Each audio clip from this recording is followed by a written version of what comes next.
ఇంకో సభ లోపల మాట్లాడే అవకాశం తీసుకుందాం. ఇప్పుడు రేవంత్ రెడ్డి గారిని మాట్లాడవలసిందిగా నేను కోరుతాను.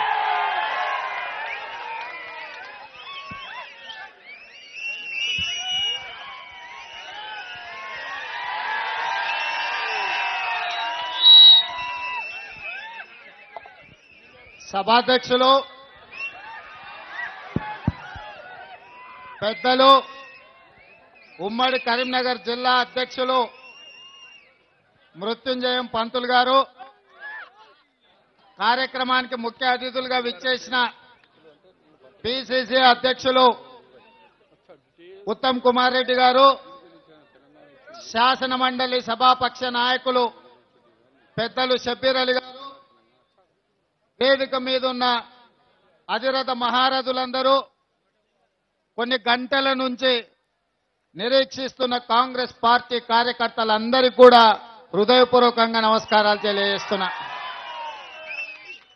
మిత్రులారా, దాదాపుగా 5 గంటల నుంచి ఏకధాటిగా ఎర్రటెండకు మిట్ట మధ్యాహ్నం మీరందరూ కూడా ఇక్కడ వేచి ఉన్నారంటే మీరు ఆశించిన ఫలితాలు రాకపోవడం, ఇచ్చిన హామీలు అమలు చేయకపోవడం, సిరిసిల్లను అభివృద్ధి పదం వైపు నడిపిస్తాడని ఎన్నికల సందర్భంలో ఇచ్చిన హామీలను అమలు చేస్తాడని మీ వాడు కాకపోయినా, మీరెప్పుడు చూడకపోయినా, అమెరికాలో ఏం చేసొచ్చిండో కనుక్కోకపోయినా, ఆనాడు 2001 నుంచి 2009 వరకు మీ మధ్యలో ఉండి మీ కష్ట సుఖాలను తెలుసుకుంటూ మీలో ఒకటిగా ఉంటూ మీ బిడ్డగా మీ ఆశీర్వాదంతో కేకే మహేందర్ రెడ్డి ఈ నియోజకవర్గానికి టిఆర్ఎస్ జెండాను గ్రామాలల్లో టిఆర్ఎస్ దిమ్మెలను కట్టి ఊరూరు జెండా ఎగిరేస్తే గద్దలాక పైనుంచి వచ్చి సిరిసిల్ల టికెట్ అందుకపోయిన కేటీఆర్ ఇవాళ ఆనాడు వీళ్ళందరూ కష్టపడి ఇక్కడ గులాబీ జెండాను ఎగిరేస్తే అమెరికా నుంచి ఊసిపడి మా పెద్దలు షబ్బీర్ అలీ గారు చెప్పినట్టు పారాచూట్లో దిగి ఈ టికెట్తోని నామినేషన్ వేసిండు. అయినా ఆనాడు ఉద్యమకారుడి కొడుకుగా విదేశాలలో చదువుకున్న యువకుడుగా ఈ ప్రాంతాన్ని అభివృద్ధి పదం వైపు నడిపిస్తాడేమన్న ఆకాంక్షతోటి మీరు పట్టం కట్టిండ్రు. అయినా ఆనాడు మహేందర్ అన్న స్వతంత్ర అభ్యర్థిగా నిలబడి పోస్టల్ బ్యాలెట్లో 200 చిల్లర ఓట్లతోనే ఓడిపోయిండు.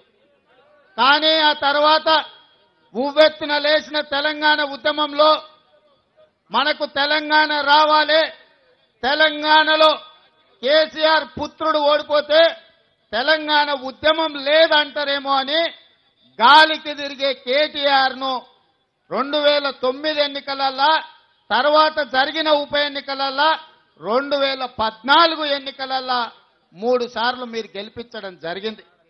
ఇవాళ ఎక్కడోడో ఎట్లాంటోడో తెలియకపోయినా మీరు ఓట్లేసి అత్యధిక మెజార్టీతోని 3 సార్లు ఎన్నుకుంటే ఎమ్మెల్యే అయి, మంత్రి అయి, ముఖ్యమంత్రి కొడుకుగా మీ తల మీద నాట్యం చేస్తున్నాడు తప్ప మీ సమస్యలు తెలుసుకొని వాటిని పరిష్కరించే ప్రయత్నం చేస్తలేడు. ఇవాళ పెద్దలు చెప్పిండ్రు, ఆయన 2 విషయాలు గుర్తు చేయదలుచుకున్నా. ఈనాడు సిరిసిల్ల అంటే చేనేత కార్మికులకు ఇది ఒక కిల్ల. ఇవాళ ఈ సిరిసిల్ల ఉరికిల్లగా మారిపోయి రోజుకొక్కరు చొప్పున, ఒక్కొక్కసారి రోజుకు 4 చొప్పున చేనేత కార్మికులు ఉరేసుకొని చచ్చిపోతుంటే చేనేత కార్మికులను ఆదుకుంటాం, సూరత్ కంటే బ్రహ్మాండంగా సిరిసిల్లను అభివృద్ధి చేస్తామని చెప్పడం జరిగింది. ఇవాళ చేనేత కార్మికుల కోసం తెలంగాణ సమాజంలో ఉన్న ఆడబిడ్డలకు 1 కోటి చీరలు పంచుతామని ఫిబ్రవరి నెలలో ప్రకటన చేసి 1 కోటి చీరలు సిరిసిల్ల చేనేత కార్మికులకే మేము తయారు చేయడానికి ఆర్డర్లు ఇస్తున్నామని చెప్పిండ్రు. మేము కూడా సంతోషపడ్డాం. మా దగ్గర ఉన్న కొత్తకోట, గద్వాల, నారాయణపేట, కోస్గి ఇలా తెలంగాణ ప్రాంతంలో ఎన్నో ప్రాంతాలలో చేనేత కార్మికులు ఉన్నా మా ప్రాంత కార్మికులకు ఎవ్వరికి పని ఇవ్వకపోయినా సిరిసిల్ల చేనేత కార్మికులు ఉరి కొయ్యలకు ఏలాడుతూ ప్రాణాలు తీసుకుంటున్నారు కదా, కనీసం సిరిసిల్ల చేనేత కార్మికుల కడుపైన ఈ ప్రభుత్వం నింపితే మాకు అభ్యంతరం లేదని చెప్పి 225 కోట్ల రూపాయలు కోటి చీరలకు మేము ఖర్చు పెడుతున్నామంటే మేము వివరం కూడా దాన్ని వ్యతిరేకించలేదు. కానీ తీరా చీరలు పంచే సందర్భం వచ్చినప్పుడు ఆ చీరలను చూస్తే అవి చేనేత చీరలు కాదు, అవి సిరిసిల్లలో తయారు చేసినవి కావు, అవి సూరత్ నుంచి తెచ్చిన చీరలు, పాలిస్టర్ చీరలు. ఈ పాలిస్టర్ చీరలు తెలంగాణ ఆడబిడ్డలు ఎవ్వరు కట్టుకోరు. తెలంగాణ ఆడబిడ్డలు ఒకవేళ కట్టుకుంటే చేనేత చీరలు కట్టుకుంటారు. కానీ పాలిస్టర్ చీరలు ఎవరు కట్టుకుంటారా అంటే సినిమాలలో సిల్క్ స్మిత కట్టుకుంటది. ఎందుకంటే అక్కడ ఇక్కడ కనిపించనికే. ఇవాళ అట్లాంటి చీరలను ఇవాళ పాలిస్టర్ చీరల్ని సూరత్ నుంచి తెచ్చి పేదలకు అందించి ఈరోజు సిరిసిల్ల చేనేత కార్మికుల కడుపు కొట్టి కమిషన్లకు కక్కుర్తిపడి మీ పేరు మీద వ్యాపారం చేసి 150 కోట్ల రూపాయల కమిషన్ కొట్టిన నీచమైన చరిత్ర ఈ కేటీఆర్ది, కేసీఆర్ కుటుంబాందని చెప్పి ఈ సందర్భంగా చెప్పక తప్పదు. ఆనాడు బతుకమ్మ చీరల పేరు మీద పంచిపెడితే ఈ చీరలను చూడలేక, ఈ చీరల్ని ఇంటికి తీసుకెళ్లడానికి ఇష్టపడక తీసుకెళ్లిన కుటుంబ సభ్యుల ముందల కట్టుకోవడానికి సిగ్గయి రోడ్డు మీదేసి తగలబెడితే ఆడబిడ్డల మీద క్రిమినల్ కేసులు పెట్టడం జరిగింది. నేను అడుగుతున్న కేటీఆర్ ను సిరిసిల్ల నడి గడ్డ మీద నుంచి నీ కమిషన్ల కక్కుర్తిపడి సిరిసిల్ల చేనేత కార్మికులకు ఇవ్వవలసిన ఆర్డర్ కోటి చీరల్ని సూరత్ లో కమిషన్లకు 150 కోట్లు జూబ్లీహిల్స్ లో నీకు తెలిసిన సినిమా తారలు కాంట్రాక్ట్ తీసుకొని ఈ చీరలు తెచ్చిస్తే తగలబెట్టే ఆడబిడ్డల మీద నువ్వు కేసులు పెట్టినావు కదా, నీది నిజంగానే నీతా జాతా? నీ కుటుంబం ఇలాంటి చీరలు ఎవరైనా మీకు తెలిసిన వాళ్ళు కట్టుకుంటారా? ఒక్కసారి ఆలోచన చెయ్యండి అని చెప్పి నేను ఈ సందర్భంగా అడుగుతున్నా. ఇదే కాదు, ఇవాళ చీరల కమిషన్ల కోసం కక్కుర్తిపడుడే కాదు, సిరిసిల్ల బిడ్డలు ఇక్కడి నుంచి ఎన్నుకుంటే ఈ ప్రాంతంలో ఉన్న అపారమైన నదీ పరివాహక ప్రాంతంలో ఇసుకను ఇప్పటి దగ్గర మా సోదరులు చెప్పినారు, ప్రతిరోజు వేల లారీలలో ఇసుకని ప్రాంతం నుంచి తరలిస్తూ 100 కోట్ల రూపాయలు సంపాదించుకున్న ప్రభుత్వం, సిగ్గులేని కుటుంబం కేటీఆర్ది కాదా? ఒక్కసారి ఆలోచన చేయండి. ఇవాళ నేను అడుగుతున్నా, మీ ఇసుక వ్యాపారం మీ బంధువు సడ్డకుని కొడుకు సంతోష్ రావుది కాదా? ప్రవీణ్ రావుది కాదా? రాజేందర్ రావుది కాదా? శ్రీనివాసరావుది కాదా? వీళ్ళందరినీ బంధువులు కాదా అని చెప్పి ఈ వేదిక మీద నుంచి కేటీఆర్ ను నేను అడుగుతున్నా. ఇవాళ ఖనిజ శాఖ మంత్రి మన హరీష్ రావు నుంచి కేటీఆర్ గుంజుకున్నాడు. ఎందుకు గుంజుకున్నాడయా? హరీష్ రావు గారి దగ్గర ఉంటే 100 కోట్ల రూపాయల ఆదాయం అల్లుడికొస్తే కొడుకు పోయి పంచాయతీ పెడితే అల్లుడి నుంచి గుంజుకొని ఆ శాఖ కొడుక్కిచ్చాడు.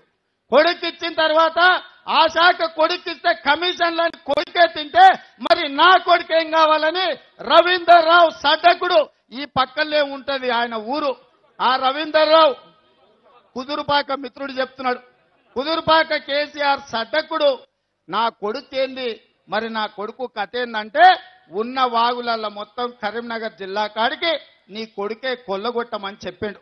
ఇవాళ సంతోష్ రావు కంపెనీ గోల్డ్ మైన్ మినరల్స్ పేరు మీద ఈ కరీంనగర్ జిల్లాలో, ఉమ్మడి జిల్లాలో వేల లారీలతోని సంవత్సరం మొత్తం 100 కోట్ల రూపాయలు ఇసుక మీద కొల్లగొడుతుంటే ఇవాళ కేసులు పెట్టాల్సింది పోయి శబాష్ సడ్డకుని కొడుక సంతోషు, నువ్వు బాగా సంపాదించుకున్నావు, నువ్వు ఇక్కడ కాదు నువ్వు ఢిల్లీకి రావాలి నాతో పాటు అని ఆయనకు రాజ్యసభ ఇస్తున్నాడంట. ఇవాళ సంతోష్ రావు ఎన్నడన్నా తెలంగాణ ఉద్యమంలో ఉన్నాడా? ఉద్యమంలో ఉన్నోళ్ళ టికెట్లు ఆయన ముహూర్తం పెట్టిన మృత్యుంజయం పంతులు గారు ఇక్కడ మన దగ్గరనే ఉన్నారు. అక్కడ ఉన్నంతసేపు ఆయన ఇంట్లో పెట్టుకున్నాడు, ఇంటి మీద రూమ్ ఇచ్చిండు, అన్ని ఇచ్చాడు. అక్కడిని తీరిన తర్వాత అయ్యగారును బయటికి పంపించాడు, అల్లుని బయటికి పంపించాడు, అన్నబిడ్డని బయటికి పంపించాడు. అందరూ ఇన్నే ఉన్నారు. వీళ్ళందరినీ చూస్తుంటే కేసీఆర్ బాధితుల సంఘం పెట్టుకున్నట్టుంది. అందరినీ చూస్తే మహేందర్ అన్నను, ఉమేష్ను, రమ్య గారిని, పంతులు గారిని, నాతో సహా అందరినీ చూస్తే కేసీఆర్ బాధిత సంఘం పెట్టుకున్నట్టుంది సిరిసిల్లలో మేమందరం కలిసి. ఆయన జెండా మోసింది మేము, టెంట్ వేసింది మేము, ప్రతి రూపాయి ఖర్చు పెట్టింది మేము తెలంగాణ ఉద్యమం కోసం. ఆయన స్వార్థం, ఆయన కుటుంబ దోపిడీ చూసిన తర్వాతనే ఈ దోపిడీదారుడితో కలిసి పనిచేస్తే తెలంగాణ సమాజం మమ్మల్ని క్షమించదని చెప్పి మేమందరం కూడా బయటకు వచ్చినాం. అలాంటిది ఇవాళ ఈ ఇసుక దోపిడీకి పాల్పడ్డ నేరెళ్లలో ఏదైతే దళితులను, గిరిజనులను, ఎరకలోల బిడ్డను లారీ పెట్టి తొక్కిస్తే, నీ ఇసుక దోపిడీ కోసం ఎరకలోల బిడ్డల్ని, దళితుల బిడ్డల్ని లారీలు పెట్టి తొక్కిస్తుంటే అడ్డం వచ్చి నిలబడి ఆడబిడ్డలు లారీలను తగిలబెడితే ఆవేశంతో ప్రాణాలు పోయిన కుటుంబ సభ్యులను చూసి దుఃఖంతో లారీని తగలబెట్టి ఉండొచ్చు. ఒక్క లారీ పోతే 10 లారీలు మేము కొనిస్తాం. నేను అడుగుతున్న బిడ్డ కేసీఆర్, మా దళితుల, గిరిజనుల బిడ్డల ప్రాణాలు నువ్వు తెచ్చిస్తావా? ఇవాళ మా బిడ్డల ప్రాణాలకు ప్రతిఫలంగా నీ కాలబెట్టిన ఒక్క లారీకి 10 లారీలు మేము కొనిస్తాం. ఊరూరా అడుక్కొని చందాలు వేసుకొని నీకు లారీలు కొనిస్తాం. చచ్చిపోయిన దళిత గిరిజనుల బిడ్డల ప్రాణాలు నువ్వు తెచ్చిస్తావా? లేకపోతే దాని బదులుగా నీ కొడుకు ప్రాణం ఇస్తావా అని నేను అడుగుతున్నా. నీ బిడ్డ అయితే బాగుండాలి, నీ బిడ్డ అయితే బంగారు పల్లెంలో భోంచేయాలి. దళిత గిరిజనుల బిడ్డలు నీ అవినీతి సొమ్ము కోసం, నీ అక్రమ సంపాదన కోసం నువ్వు నడిపించే లారీల చక్రాల కింద నలిగిపోవాలా అని నేను అడుగుతున్న సిరిసిల్ల గడ్డ మీద నుంచి. ఇవాళ నేను అడుగుతున్నా, చీరలు గాలబెట్టిన మహిళల మీద కేసులు పెట్టినావు, లారీలు తగిలబెట్టిన దళితుల మీద కేసులు పెట్టినావు, మరి లారీలు ఎక్కించి తొక్కించిన వాళ్ళ మీద నువ్వేమైనా క్రిమినల్ కేసులు పెట్టినవా? అంటే ఇవాళ నీ కాలిపోయిన చీరలకు, అంటుకపోయిన లారీలతో మా పేదోళ్ళ ప్రాణాలు సమానం కాదా అని నేను అడుగుతున్నా. ఇవాళ లారీ తగలబెట్టిన నీకు అంత కోపం వచ్చింది కదా, పేదోళ్ళ బిడ్డల్ని పోలీస్ స్టేషన్లో తీసుకుపోయి ముసళ్ళెక్కించి కాళ్లకు తాళ్లు కట్టి ఏలాడగట్టి దళిత బిడ్డలకు కరెంటు షాకులు పెట్టి మీరు సంసారానికి పనికి రావద్దురా అని తిట్టుకుంటూ ఒక ఎస్పీ వాళ్ళని కొడితే ఆ ఎస్పీ మీద చర్యలు తీసుకోవాల్సింది పోయి ఆయనను ఇతర రాష్ట్రాలకు ట్రైనింగ్ పంపించారు. బాగా కొట్టినావు, ఇంకొని రాసుకొని రాపో, ఇంకా నేర్చుకొని రాపో అని. ఇదా నీ సంస్కృతి, నీ నీతి, నీ జాతి అని నేను అడుగుతున్నా. ఇవాళ పేదోళ్ళు ఆలోచన చేయండి. ఇవాళ దళితులు, గిరిజనులు, మైనారిటీలు, బలైన వర్గాలు ఆలోచన చేయండి. తెలంగాణ ఉద్యమకారులు ఆలోచన చేయండి, రైతులు ఆలోచన చేయండి, అమరవీరుల కుటుంబాలు ఆలోచన చేయండి, నిరుద్యోగులు ఆలోచన చేయండి, విద్యార్థులారా ఉద్యమాన్ని ఉవ్వెత్తున లేపిన మీరు ఆలోచన చేయండి. తెచ్చిన తెలంగాణలో తగలబడ్డ లారీల కంటే, అంటుపెట్టిన చీరల కంటే పేదోడి ప్రాణాలకు విలువ లేదంటే కేసీఆర్ ఏ రకమైన పాలన అందిస్తున్నాడు ఈ రాష్ట్రంలో? అలాంటి రాక్షసుడు ఈ రాష్ట్రానికి ముఖ్యమంత్రిగా ఉండడానికి అర్హత ఉందా? ఒక్కసారి ఆలోచన చెయ్యండి అని చెప్పి నేను ఈ సందర్భంగా మిత్రులందరికీ తెలియజేస్తున్నా. ఇదే కాదు, నిన్న జనగామలో గీతా కార్మికులు పన్ను కట్టలేదంటే, ఎక్సైజ్ సుంకం కట్టలేదని తీసుకుపోయి నిర్బంధించిండ్రు. ఎన్నడన్నా కాంగ్రెస్ పార్టీ కానీ ఇంకా ఇతర పార్టీల అధికారంలో ఉన్నప్పుడు ఎప్పుడైనా గౌడ్లను ఎప్పుడైనా తీసుకుపోయి నిర్బంధించరా? నిన్న పేపర్ల ఫోటో చూస్తే కుల వృత్తుల పరిస్థితి ఎట్లుందో నాకు అర్థమైంది. గౌడు బిడ్డల్ని ఎక్సైజ్ పన్ను కట్టలేదని తీసుకుపోయి ఆఫీసులు వేసి నిర్బంధించి తాళాలు వేసి పెట్టి కట్టేసిండ్రు. పేపర్ల ఫోటో చూస్తే అయితే నాకు నిజంగా ఇందుకోసమే నా తెలంగాణ తెచ్చుకున్నది. ఇవాళ ఈ కుల వృత్తులు, చేతి వృత్తులు, కుమ్మరి, కమ్మరి, చాకలి, మంగలి ఇలాంటి కుల వృత్తులన్నీ అంతరించిపోతున్న సందర్భంలో ఇంకా ఏ వృత్తి తెలియని గౌడ సోదరులు ఆ కళ్ళు వృత్తిని, గీత కార్మిక వృత్తిని నమ్ముకొని ఉంటే పన్ను చెల్లించకపోయిండ్రు. కానీ తీసుకెళ్లి ఎక్సైజ్ ఆఫీసులో నిర్బంధించడం అంటే ఇంతకంటే దుర్మార్గం ఉంటుందా? ఒక్కసారి ఆలోచన చేయండి. ఇవాళ ఏ కుల వృత్తికైనా ఈ రాష్ట్రంలో గౌరవం ఉందా? ఒక్కసారి ఆలోచన చేయండి. ఇవాళ చంద్రశేఖరరావు గారు చెప్తున్నారు, గొర్రెలు ఇస్తాం, బర్రెలు ఇస్తాం, చేపలు ఇస్తాం, సిల్క్ స్మిత చీరలు ఇస్తామని. అంటే గొల్లోళ్ళు గొర్రెలు పెంచుకోవాలి, గౌన్లోళ్ళు కళ్ళు తీసుకోవాలి, ఇవాళ ఇంకెవరైనా ఉంటే బర్రెలు పెంచుకోవాలి, ముదిరాజులు, బెస్త సోదరులు చేపలు పెంచుకోవాలి. ఆయన కొడుకు మాత్రం రాజ్యం వెళ్తాడంట. మాదిగోళ్ళు చెప్పులు కుట్టించుకోవాలి, ఇంకో పని చేయాలి, ఎవరికి వాళ్ళ కులవృత్తి చేస్తే కేసీఆర్ కొడుకు మాత్రం రాజ్యం వెళ్ళి రాజ్యానికి ముఖ్యమంత్రి అవుతాడంట. ఇది ధర్మమా అని నేను అడుగుతున్నా. ఉపాధి హామీ కూలీకి పోయి రూపాయి కూడబెట్టి ఉస్మానియా యూనివర్సిటీకి పంపిస్తే నూనూగు మీసాల యువకులు దళిత గిరిజన మైనారిటీ బలైన వర్గాల బిడ్డలు తెలంగాణ వస్తే తమ బతుకు బాగుపడుతుంది, బంగారు భవిష్యత్తు ఉంటుందని ఆత్మ బలిదానాలు చేసుకునే శ్రీకాంతాచారి, యాదయ్య, కానిస్టేబుల్ కిష్టయ్య, ఈశాన్ రెడ్డి, వేణుగోపాల్ రెడ్డి, ఢిల్లీలో ఎర్రకోట ముందల ఉరికొయ్యలకు ఏలాడబడ్డ యాదిరెడ్డి ఉరికొయ్యలకు ఏలాడబడ్డది కేసీఆర్ బిడ్డలు రాజ్యాలు ఏలుకోనికే వీళ్ళ ఆత్మ బలిదానాలు చేసుకున్నారా? ఒక్కసారి ఆలోచన చెయ్యండి. ఇవాళ రైతులకు రుణమాఫీ జరగక, రైతులకు గిట్టుబాటు ధర దొరకక 4200 మంది రైతులు చచ్చిపోతే ఒక్క కుటుంబాన్ని కూడా ఈ రోజు వరకు పరామర్శించలే. నేరెళ్ల బాధితులను కూడా పరామర్శించకపోతే నేను వచ్చే ఆనాడు బిడ్డానికి 15 రోజుల టైం ఇస్తున్నా, నేరెళ్ల దళిత బిడ్డలను పరామర్శించకపోతే లాగు ఊడదీసి సిరిసిల్ల చౌరస్తలో నిన్ను కొట్టమని చెప్పిన తర్వాతనే వేములవాడకు పోయి దవాఖానలో ఉన్న పోలీసుల పహారాల మధ్యలో ఆ దళిత బిడ్డలను పరామర్శించి హైదరాబాద్ నిమ్స్ హాస్పిటల్కు వైద్య సౌకర్యానికి పంపించాడు. అదే కాదు, ఇక్కడ చాలా మంది ఉండొచ్చు, సిరిసిల్ల జిల్లా ఇయ్యను కుదరదు, ఇంకేమన్నా కావాలంటే అభివృద్ధి చేస్తానని ఆయన ఇంత పొడుగు లేఖ రాసిండు కేటీఆర్ గారు.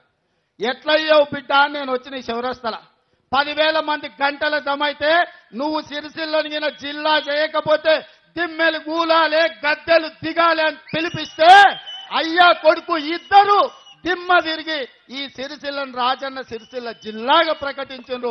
మనం అనుకుంటే సాధ్యం కానిది ఏంది లేదు. ఇవాళ ఈ సిరిసిల్ల బాగుపడాలంటే, సిరిసిల్ల బిడ్డల ఆత్మ గౌరవంతో తలెత్తుకోవాలంటే తెలంగాణలో కాంగ్రెస్ పార్టీ అధికారంలోకి రావాల్సిన అవసరం ఉన్నది. కేటీఆర్ కుటుంబాన్ని తెలంగాణ సమాజం నుంచి బహిష్కరించవలసిన బాధ్యత ఉన్నది. ఇవాళ తెలంగాణ సమాజం చైతన్యమై నిటారుగా నిలబడి కేసీఆర్తో తలబడే సందర్భం వచ్చిన తర్వాత కుయుక్తుల కేసీఆర్ కొత్త నాటకానికి తెరలేపిండు. ఏందా అంటే థర్డ్ ఫ్రంట్ అంట. నిన్న మన బస్సు యాత్రలు ఇక్కడిక్కడ తిరిగి టీవీలు చక్కగా చూలే, రాత్రి ఎప్పుడో పేపర్ తిరిగేస్తే బ్రహ్మాండంగా ఉంది, ఉర్రు తలుగుతుంది. అసలు దేశం అంతా చర్చించుకుంటానంటే పొద్దున వచ్చేటప్పుడు ఓ పాత్రికేయ మిత్రునికి ఫోన్ చేసిన, ఏం జరుగుతుంది ఆ థర్డ్ ఫ్రంట్ అని. సార్ మీకు ఒక మాట చెప్పనాను. చెప్పు పర్వాలేదన్న.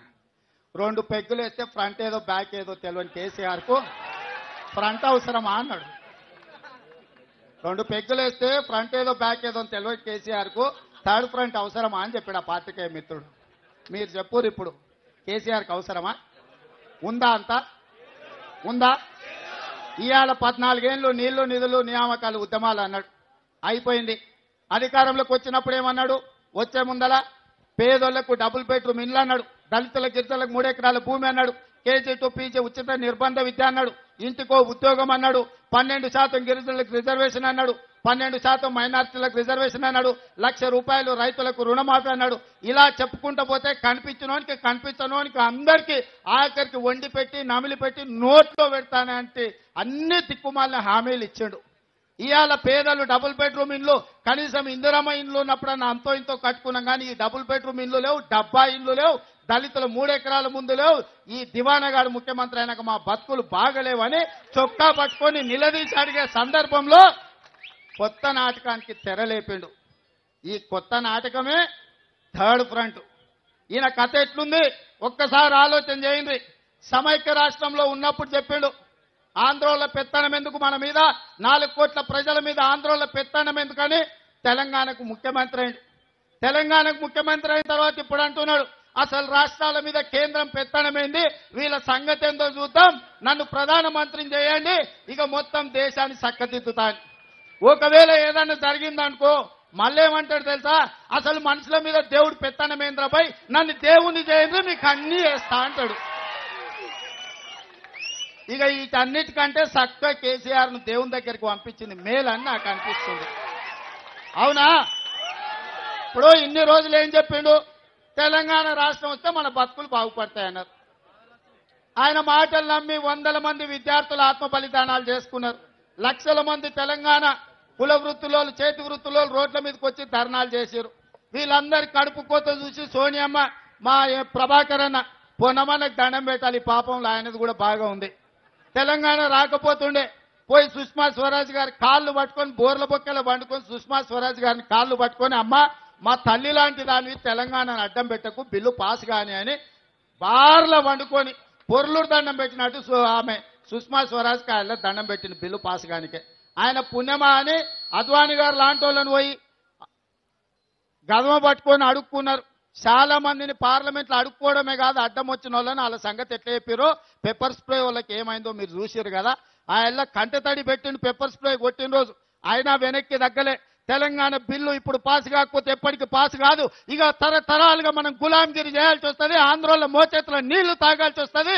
ప్రాణాలు పోయినా సరే తెలంగాణ బిల్లును పాస్ చేసుకోవాలని పొన్నం ప్రభాకర్ ఆయన అడ్డంగా నిలబడి అడ్డు గోడగా ఆంధ్రలకు నిలబడి తెలంగాణ బిల్లును పాస్ చేసుకొని వస్తే వచ్చిన తెలంగాణకు ఈ దరిద్రుడు దిక్కుమాలినోడు తాగుబోతాడు తిరుగుబోతాడు ఈ రాష్ట్రానికి ముఖ్యమంత్రి మంత్రి ఎంపీలు అయ్యి ఇవాళ ఈ తెలంగాణని ఇట్లా దోసుకుంటుంటే చూస్తూ ఊరుకుందామా అని నేను అడుగుతున్నా.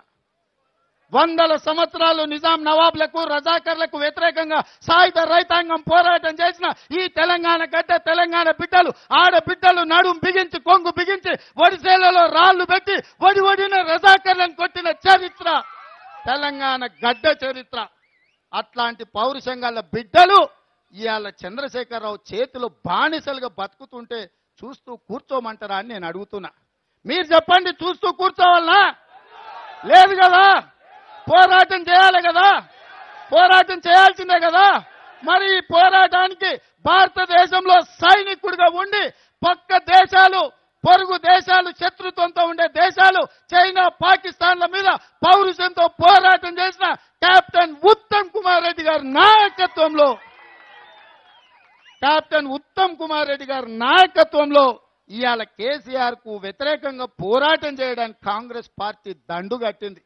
ఇవాళ ఈ దండే సిరిసిల్లకు వచ్చింది మీ దగ్గరికి. ఇవాళ విని ఊరికి పోకండి, ఊరికి పోయిన తర్వాత ఆలోచన చేయండి. పిల్లలుంటే పిల్లల్ని భార్య బిడ్డల్ని పిలుచుకోండి. ఈటీవీ మా టీవీ చూసేది కాసేపు ఆపుండ్రి. అన్నం తిన్న తర్వాత చల్లగా ఆలోచన చేయరు. వచ్చిన తెలంగాణలో మన బతుకులు ఎట్లున్నాయి, మన బిడ్డలు బాగుపడాలంటే, మన బిడ్డలకు ఉద్యోగాలు రావాలంటే, మన రైతులకు రుణమాఫీ జరగాలంటే, రైతులకు గిట్టుబాటు ధర రావాలంటే, ఆడబిడ్డలకు ఆత్మ గౌరవం ఉండాలంటే, చదువుకున్న నిరుద్యోగులు భవిష్యత్తు బంగారులాగా ఉండాలంటే ఏం చేయాలనో ఆలోచన చేయండి. తెలంగాణ ఇచ్చిన పార్టీగా, తెలంగాణ కష్టాలు తెలిసిన పార్టీగా, కడుపు కోత అంటే ఏందో ఎరిగిన సోనియమ్మ తల్లి నాయకత్వంలో, యువనాయకుడైన రాహుల్ గాంధీ నాయకత్వంలో ఈ తెలంగాణ రాష్ట్రంలో కాంగ్రెస్ పార్టీ జెండా రెపరెపలాడినప్పుడే, దేశానికి రాహుల్ గాంధీ ప్రధానమంత్రి అయినప్పుడే ఈ దేశం బాగుపడుతుంది. ఇవాళ కేంద్రంలో చూస్తే మోడీ ఉన్నాడు, ఇక్కడ చూస్తే కేడీ ఉన్నాడు. ఈ మోడీతో కేడీతో ఏమన్నా అవుతుందా? కేడీ అంటే కల్వకుంట్ల దొంగలు. మళ్ళీ మీరు ఏదన్నా అనుకునేరు గానా, ఇంకోటికి నీ జేబులు కొట్టేటోళ్ళు చైన్లు కొట్టేటోళ్ళు కేడీలు కాదు, పోలీస్ స్టేషన్ల ఫోటోలు ఉన్నోళ్ళు కాదు, రోజు పత్రికలలో ఫోటోలు వేపించుకుని ఈ కల్వకుంట్ల దొంగలు ఉంటే ఈ రాష్ట్రం బాగుపడుతుందా? ఒక్కసారి ఆలోచన చేయండి.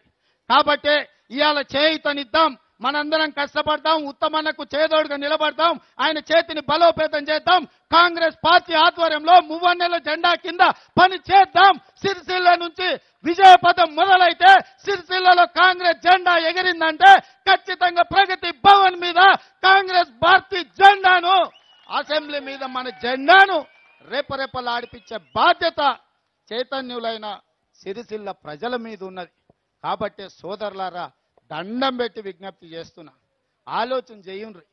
అన్ని అవకాశాలు ఇచ్చిండ్రు ఇవాళ కేసీఆర్కు, ఆయన కొడుకు, ఆయన అల్లునికి, ఆయన బిడ్డకు, లాస్ట్కు సడ్డకుని కొడుకుని కూడా రాజ్యసభకు పంపిస్తామంటుండు. ఇంత అవమానం జరిగినా ఇంకా ఎంపీ కూడా వినోద్ రావు, జూపల్లి కృష్ణారావు, కుక్కట్పల్లి కృష్ణారావు, దివాకర్ రావు, చందర్ రావు, హరీష్ రావు, తారక రామారావు, చెన్నమనేని రమేష్ రావు, ఇంతమంది రావులు ఉన్నారు. మనకి ఏం రావు, ఇల్లు రాదు, పెన్షన్ రావు, ఏమి రావు. ఇంతమంది రావులు అయినాక మన బతుకులు బాగుపడతాయా? కాబట్టి కాంగ్రెస్ పార్టీగా అండగా ఉండండి. దయచేసి ఆలోచన చేయండి. మీడియా మిత్రులకు కూడా దండం పెడతానే, మీరు కొట్లాడి తెలంగాణ తెచ్చిరా. ఒక్కడు మేము 10,000 మందితో మీట్ పెట్టుకుంటే 10 మంది వచ్చి ఒకసారి రాయేస్తే 1000 సార్లు చూపిస్తారు, పదే 1000 సార్లు కొట్టినట్టు. అట్లా చేసి మా కొంప ముంచుతురి. ఇప్పుడు మేము ఇంత కొట్లాడుతుంటే నిన్న నిర్మల 30-40 వేల మంది మీటింగ్, 3 అక్షరాలు కూడా రాయలే. ఆ దిక్కుమాల కేసీఆర్ ఆ పైరవి భవన్ల ప్రభుత్వం సొమ్ముతోని 300 మందిని తెచ్చుకుంటే అతికిచ్చి ఫోటోలు అతికిచ్చి పేపర్ నిండా వర్షిండ్రా. లాస్ట్ చివరికి మీ యజమానులు మా ప్రాంతం వాళ్ళు కాదని మా ప్రజలు అనుకునే ప్రమాదం ఉంది. ఎందుకంటే మాకు అన్యాయం జరిగినప్పుడు మా కష్టం వచ్చినప్పుడు మీ మూలాలను మేము వెతకాల్సి వస్తుంది. దయచేసి ఇక్కడున్న పాత్రికేయ మిత్రులు మా వాళ్ళే మా బిడ్డలే, వాళ్ళకు కూడా దుఃఖం ఉంది, ఆవేదన ఉంది. ఎందుకంటే వాళ్ళని కూడా మోసం చేసిండు. డాక్టర్కే రోగం వచ్చినట్టు వాళ్ళకు కూడా ఇండ్ల పట్టాలు ఇస్తా అన్నాడు, ఇండ్లు ఇస్తా అన్నాడు, ప్లాట్లు ఇస్తా అన్నాడు. పాత్రికేయ మిత్రులను కూడా నిండా ముంచిండు, గుండు కొట్టిండు. ఇవాళ వాళ్ళే ఎవరికి చెప్పుకోవాలో తెలియక డాక్టర్ రోగం వస్తే ఎవరి దగ్గరికి వస్తాడు, కూర్చుకుంటే ఆయనే సూది కూర్చుకోవాలి, లేకపోతే ఇంట్లో దుప్పటి కప్పుకొని పండుకోవాలి. ఇవాళ పాత్రికేయ మిత్రుల పరిస్థితి కూడా గట్ల అయిపోయింది. అందరి సమస్యలు రాష్ట్రాలకు వాళ్ళకే సమస్య వచ్చింది, ఏం చేయాలో వాళ్ళకి తెలుస్తలేదు. దయచేసి మీ యజమానులతో కొట్లాడండి, చెప్పుండ్రి. ఇన్ని వేల మందితో ఇన్ని కష్టాలు, ఇన్ని గంటల కొద్ది, ఇన్ని ఎండలకు మేము ఇంతమంది ఉపన్యాసాలు ఇచ్చిన ఓపికగా ఇన్ని గంటలు కూర్చుంటారు కదా ప్రజలు, అర్థం చేసుకోండి. 200 రూపాయలు పెట్టి 2 గంటలు సినిమాకి పోతేనే మనుషులు కూర్చుంటలేరు, గంట చూసి ఇంటికి వస్తారు, ఇక మిగతా మాకు తెలుసులే అని. అట్లాంటిది కాంగ్రెస్ మీటింగ్లకు ఇన్ని గంటల కొద్ది ఆడబిడ్డలు, యువకులు, రైతులు ఇంతింతమంది ఇన్ని గంటలు కూర్చుంటే కనీసము రాయనారే ఇంత అన్యాయం. నిర్మలకు అన్ని వేల మందితోని కథం దొక్కితే గింత అన్యాయం ఉంటుందా? ఇంత అన్యాయం ఉంటుందా? నేను ఎల్బీ నగర్లా వికలాంగుడు మహేందర్ అనే యువకుడు చదువుకున్నోడు, ఉద్యోగం రాక ఉద్యోగం వస్తుందో రాదో అనే అనుమానంతో ఆత్మహత్య చేసుకున్నాడు. ఆత్మహత్య చేసుకుంటే మా ఎక్స్ఎమ్మెల్యే సుధీర్ రెడ్డి గారు పోయి రాత్రి 3 గంటల వరకు ధర్నా చేసిండు, దీక్ష చేసిండు, ఫోటోలు తీసి అందరు ప్రెస్లోకి టీవీలోకి పంపించిండు. ఒక్క లైన్ కూడా రాయలేదా? ఒక వికలాంగుడు పీజీ చదువుకున్నాడు, ప్రభుత్వ ఉద్యోగం రాక ఆత్మహత్య చేసుకుంటే కాగితం రాసి, తన చివరి వాంగ్మూలం రాసి, ఈ ప్రభుత్వము ఉద్యోగాలు ఇవ్వకపోవడం వల్ల నా కుటుంబం తల్లిదండ్రులను నేను సాకలేకపోతున్నా, వికలాంగుడిగా నా కుటుంబ సభ్యులకు భారం కాకూడదని నేను ఆత్మహత్య చేసుకుంటున్నాను మహేందర్ అనే వికలాంగుడు చివరి లేఖ రాసి చచ్చిపోతే కూడా ఒక్క టీవీలో ఒక్క పేపర్లో అక్షరం ముక్క రాయలే. మా ఎక్స్ఎమ్మెల్యే 100 మందితో పోయి రాత్రి మొత్తం ఆడ ధర్నా చేసిండు సుధీర్ రెడ్డి, కనీసం ఒక్క లైన్ కూడా రాయలే. ఇక శివరాఖరికి మేము విజ్ఞప్తి చేయాల్సి వస్తుంది, అయ్యా మీడియాను వదిలేయండి, ఇక సోషల్ మీడియాలని చూసుకుందాం, పొద్దుగాల పేపర్ కూడా కొనకుండా అని చెప్పి మేము ఈ రాష్ట్ర ప్రజలకు విజ్ఞప్తి చేయాల్సిన పరిస్థితి వస్తుంది. మీరు అట్లాంటి పని చేయకండి అని తెలియజేస్తూ, ఇంత ఓపిక విన్న మిత్రులందరూ కూడా ధన్యవాదాలు తెలియజేస్తూ సెలవు తీసుకుంటున్నా. జై హింద్, జై కాంగ్రెస్. రాహుల్ గాంధీ గారి నాయకత్వం, రాహుల్ గాంధీ గారి నాయకత్వం. ముగిసినట్టుగా ప్రకటిస్తా ఉన్నా. అందరికి కూడా ధన్యవాదాలు తెలియజేస్తా ఉన్నా. నిర్వాహకులకు, వచ్చినటువంటి వాళ్ళందరికీ కూడా జిల్లా కాంగ్రెస్ పార్టీ పక్షాన ధన్యవాదాలు.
Thank